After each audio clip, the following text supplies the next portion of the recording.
Hi, I'm James from Chaosium. When I sat down with Rick to talk about the Chaosium Con auction, we kind of got on a tangent and we talked about Rick's experience at Chaosium over the last couple of years. And we started theorizing about what was going to happen to Chaosium in the future. I'll jump across to this less interview, more informal chat in just a moment. But first, remember to subscribe to our channel. It helps us out and it lets us make more videos like this. Thanks. It's part of where we want to get to. It's part of just staying true to our roots of being a small company and really wanting to have a strong connection with our audience, our fans, a lot of our friends. And we really enjoy that. Most of the people who are involved in Chaosium at all levels have been gamers for as long as they can remember, certainly since they were teenagers, if not even a little bit younger. Some grew up with parents who were role players. And so we've always had a strong connection with the community, and Chaosium Con just totally fits into that whole ethos of where it's just one of the things that I remember Greg mentioning, years and years ago, is like, it's great that fans have these conventions, but they're always usually one-offs in many respects. And having an annual event is something that Chaosium's always wanted to do, just never got around to doing. You've gone from the position of being, originally when things started, a Chaosium fan into obviously being at the head of the ship. Is there something that you feel particularly proud of that you've managed to bring into Chaosium that you sort of wanted when you were first on the outside, and now that you've been able to bring in as you know? I didn't realize it for a long time because it wasn't what I was focused on at all. But as I got to know Greg Stafford better and got to talk with a lot of people in the company that had worked for the company and left the company and come back to the company and left the company again, and as I started getting settled in, the one thing that became obvious is that Chaosium's always had a very precarious financial situation where, from its very early days when, every dollar they earned was plowed right back into the company, and it was very hard to make much money, for your salary. Greg said he, lived very meagerly for the early years of Chaosium, and it was very hard for them to hire people and pay them a good salary.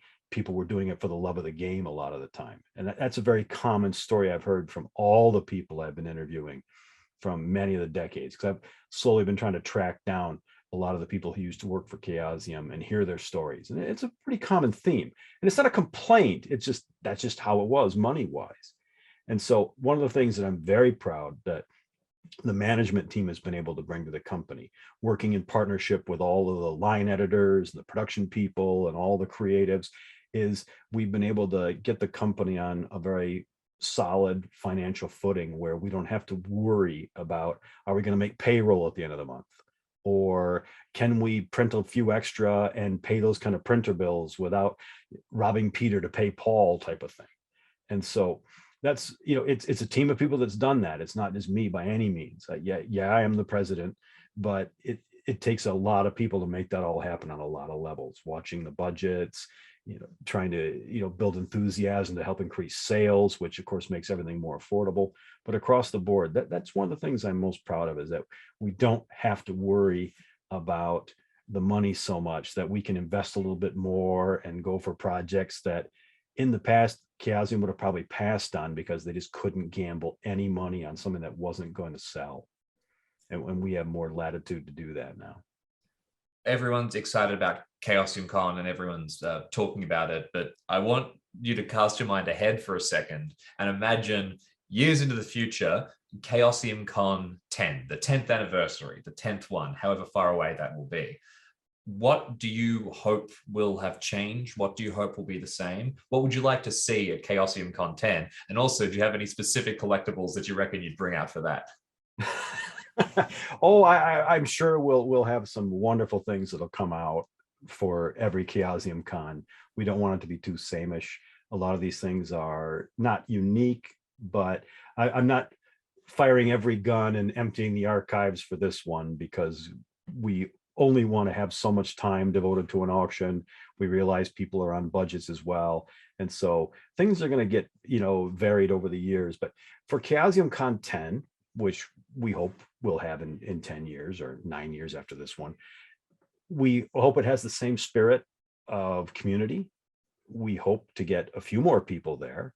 We're also really hoping that we can have Chaosium cons in a number of different locations, because we realize that a lot of people would love to have a Chaosium con in Europe, a Chaosium con down under, Chaosium con in South America. I'd imagine we have fans all over the world. As we like to say, the sun never rises on Chaosium, and so we'd love to have more regional conventions in different places. And let me just ask you one more question on a personal level. Part of, running a company, and particularly part of running a company when you are trying to establish a solid financial foundation, which you talked about, is making very sensible decisions and, passing on some things that are more esoteric.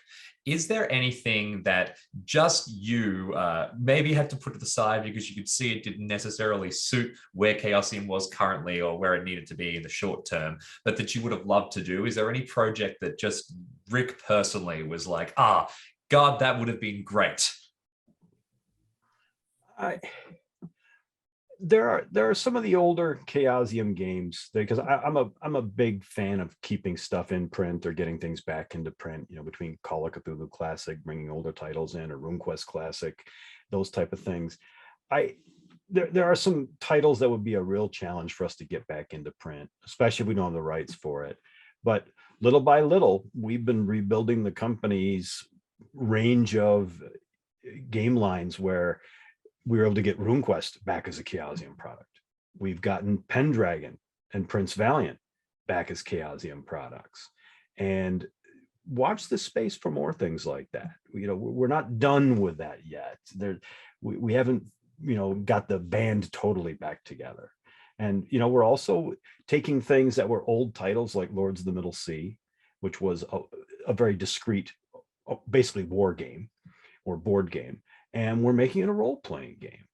And so we're going to be doing more things like that to older titles, and also bringing in newer properties as well, and expanding the fold of basic role-playing related titles, the Chaosium D100 system with like Rivers of London and things like that. So we kind of look into the future and also trying to honor the past. And that's one of the best things I love about working at Chaosium, especially being a bit of a sentimental historian type, is being able to have both of those worlds as a possibility. Where, as I said, for a lot of years, Chaosium couldn't reprint a lot of things because they just couldn't afford to take a chance on that.